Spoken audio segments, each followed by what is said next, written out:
Hi people. Anyone who's followed my channel for a while will know that I've made previous videos regarding Jeremy Kyle. The inquiry into the circumstances in which his controversial show ended has, I don't know if it's included, it's ongoing actually concluded, it's an ongoing inquiry, but it revealed some things that actually are not that surprising to loads of us who never liked or trusted Kyle. To say that I didn't like him is an understatement, frankly. And this is not something I say lightly. I hate Jeremy Kyle. I think he is a real scumbag, to put it bluntly. I mean, I don't know if this video was monetized, if that would count as sort of community violations, but I do feel strongly about it. I just think he's thoroughly, I think the guy's a creep. This is a man who's made probably a sizable fortune out of exploitation, out of the most cynical form of entertainment one can imagine, exploiting people's problems to a studio audience for kicks, for views. It's just sick, sick, sick. And the thing I find most contemptible about Jeremy Kyle is the fact that he played God. Whilst he himself had far from a rosy private life, he had a gambling problem, among other things. But anyway, I'm going to read out this report regarding the inquiry and what's been revealed in it. If you recall, the circumstances as to why the show was axed, in my opinion, long overdue, were the fact that a guest took his own life. I'm just going to read out a bit about this. Inquest. Sorry, I said inquiry, I should say inquest. Audience egged on to boo guest on Kyle show who later died. This report is by Joe Duggan in the I newspaper today, the 4th of September 2024. A guest on the Jeremy Kyle show spoke of the host egging on the audience to boo him and was very upset after the show's recording his son told an inquest into his death. Steve Dymond from Portsmouth is suspected of having taken his own life 7 days after filming for the ITV programme in May 2019. He had taken a lie detector test for the show after being accused of cheating on his ex-fiancée, Jane Callahan from Gosport. But this is my intermission here. Lie detectors, the reason they're not using a court of law is they're not 100% foolproof. But the creep known as Jeremy Kyle made that a feature of his show. So, that in itself is deeply unethical to use a piece of technology that is not foolproof to basically vilify people as liars. The biggest liar in the room was Jeremy Kyle himself. He lied to his guests. The inquest at Winchester Coroner's Court heard that he died, this is Mr. Dymond, at home of a combination of a morphine overdose and a heart problem. Mr. Dymond's son, Carl Woolley, told the inquest on Monday that on the day of the filming, he received a call from his uncle, Leslie Dymond, to say that his father was very down. Mr. Woolley said he phoned his father, who told him that Kyle had egged on the audience to boo him. He said his father told him the lie detector had cast him as a liar. He said to me he wasn't lying. Mr. Woolley said his father continued to be very upset in the following days. He told the inquest that he tried to encourage Mr. Dymond to continue getting aftercare support from ITV. I explained to him he needed to get in contact with them and keep bringing them to get the aftercare he needed. He told me he had rung. The coroner, Jason Pegg, told the court that the purpose of the inquest was not an apportion civil or criminal liability, not to apportion civil or criminal liability to any person involved. The hearing continues. This thing about the aftercare support that ITV offered, I don't think highly of ITV in terms of how it handled reality TV shows like the Jeremy Kyle show. You know, Kyle himself is a complete parasite. He is the circus master. I think he's contemptible. Producers aren't blameless. These are the people who would have scouted out people who were, and I'm saying this very loosely, wanting to appear on the show. But they misled them. There's no question about it. There was an example of this in the mid 2000s. I think it was in '06, where a man was told that he was going to be reconciled with his wife, only for her new lover to appear on stage as well. Kyle hadn't told him about that. The producers hadn't told him about that, and it led to a shouting match and a violent altercation where one man basically headbutted the other.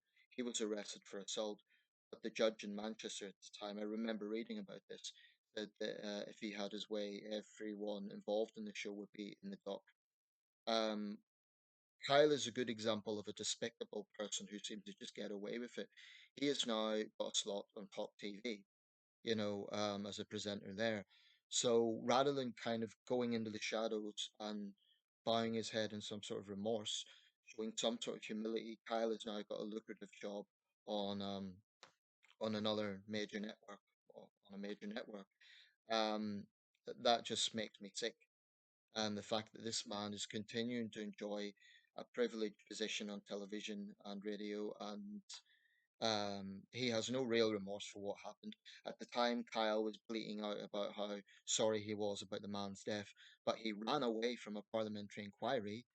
Britain's biggest card, Jeremy Kyle, ran away from a parliamentary inquiry.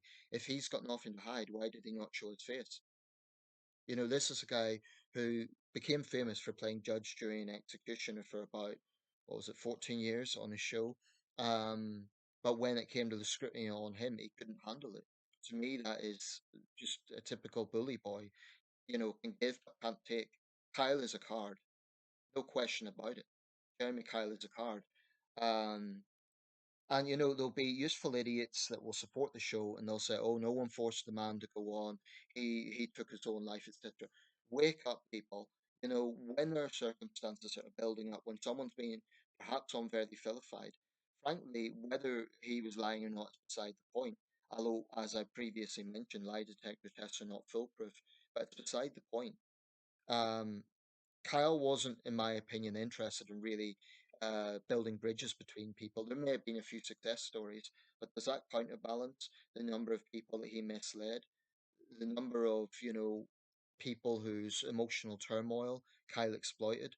In some cases, there were people who arguably had learning difficulties that the producers brought onto that sick show. And then the audience, playing holier than thou, acting like, a Roman Colosseum, jeering them, booing them, like pantomime villains. Now, I'm no bleeding heart lefty. There were obviously some people on the show that were pretty unpleasant. There were criminals, There were people who absolutely should face justice for things they've done. He brought on wife beaters, etc. You know, it's not a question of wanting to defend those people. It's a question of was that the right format? I mean, this is the irony. Those people who think Kyle was standing up to them, they ignore the fact that the producers paid those people. So the whole thing was based on exploitation. So if your attitude is, oh, Kyle's right to stand up to benefit frauds, well, he paid them to appear on the show. So there's an obvious contradiction there. I just think Jeremy Kyle is a slime ball. I think he's, I can think of a lot of adjectives for him, but I just hope Mr. Diamond's family can get some degree of closure. But the thing is, this isn't, Kyle will continue making his money, and I find it rather disgusting. I have honestly been tempted to call up Talk TV and mislead Kyle like he done with so many, sort of give the impression that I'm calling him about something else, then kind of take him off guard. Um, but I don't have the phone at the moment to be able to call in that way, and I'm not on a sort of contract where I can easily do that. But it's the thought has come to me quite honestly. I'd love to kind of hijack him on air. No threats, nothing like that, but just tell him what I think of him, and they'll probably ban me from the show. Frankly, it would be worth it. If I could humiliate Kyle on air, that would be wonderful. I think Kyle is a disgusting creep, and his supporters will say, "Oh, but he stood up to criminals and he brought people together and all this sort of stuff." It's that does not counterbalance the people he lied to, the emotional turmoil he stirred up, the cynical, thuggish way that he stoked up his audience. And by the way, that studio audience, they deserve some blame as well. What sort of person goes on to a talk show to see other people's struggles? Is it because they've been through it themselves? Possibly in some cases. But frankly, I think there's a kind of dark side to this where people just get a kick out of seeing other people's struggles in a rather sick way. Now, people say, oh, but the news is the same. Absolutely not. Absolutely not. You can hear something depressing on the news, and that's informative. It's telling us what's happening in the world or in this country, and it can be depressing. That's a world of difference from kind of bringing out people onto a platform, um, and making everything black and white. This person's the villain, this person's the victim, and just it was like a carnival sort of atmosphere. Kyle has no experience at all as a psychologist, as a counselor, as anything that would qualify him to do what he was doing. He's not even a lawyer. He hasn't even worked in the legal system. All he is, he's kind of like a Trumpian type carnival barker. He's a creep. Um, and I just hope that well, the thing about Top TV is there's no scandals there. I would like to think that he falls into another scandal and becomes obscure and falls into oblivion and hopefully faces hardship. I think he deserves it. I think Kyle deserves to lose his fortune. I think deserves to fall hard on his face. That might sound vindictive, but I would say that's some sort of poetic justice. Um, Clearly, he's never going to face actual justice. And people might say, "Oh, what crime has he committed?" Well, surely there's some sort of fraud involved by misleading guests. Surely there'd be something there that would be criminally liable. I would have thought. Um, but as the passage of time goes on, it's 5 years ago now. Unfortunately, I think Kyle's going to get away with it. Um, but anyone with a conscience would see this guy for what he is. It's not a question of being sympathetic to all of the guests. But here's the thing, if you have a wife beater, that sort of man should be in jail, not given money to appear on a TV show. And in other cases, there was people that were, cast as the villain when it wasn't showing the whole picture. In this case, I don't know the truth. I don't know if the man was, having an affair or what, but that's beside the point. He was clearly very distressed, and I'm not surprised that he didn't call ITV. Why would he call the very people that set him up in the first place? As for their aftercare, I think it's worth piss. I think ITV, um, I think those producers have blood on their hands, and that they can talk about all the aftercare they want. They set this up. They knew what the show involved. They knew the sort of format that it took. So I don't care what aftercare they provided. You cannot put someone into that situation where you get strangers booing at them, and they're cast as a villain and they're vilified on national television and expect them to be okay. It's just nonsensical. Public figures, yes, public figures are used to criticism, politicians, etc. But these people were just, you know, private people. A lot of them were deeply troubled. But the whole thing was a cruel circus. The judge at the time described it as human bear baiting, and I think he was absolutely right. Um, I mean, I'm pleased the show's gone, but it kind of disgusts me that Kyle still has a prestigious position in media. I don't think he deserves anywhere near it. Um, yeah, that's how I feel about it.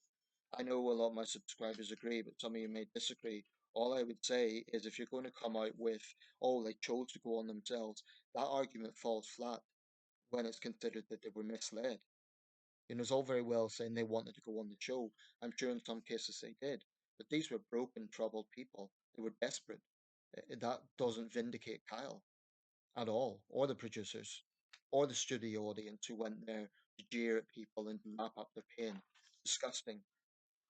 Absolutely disgusting. And in the remote chance Kyle's watching this, yeah, I think you're despicable.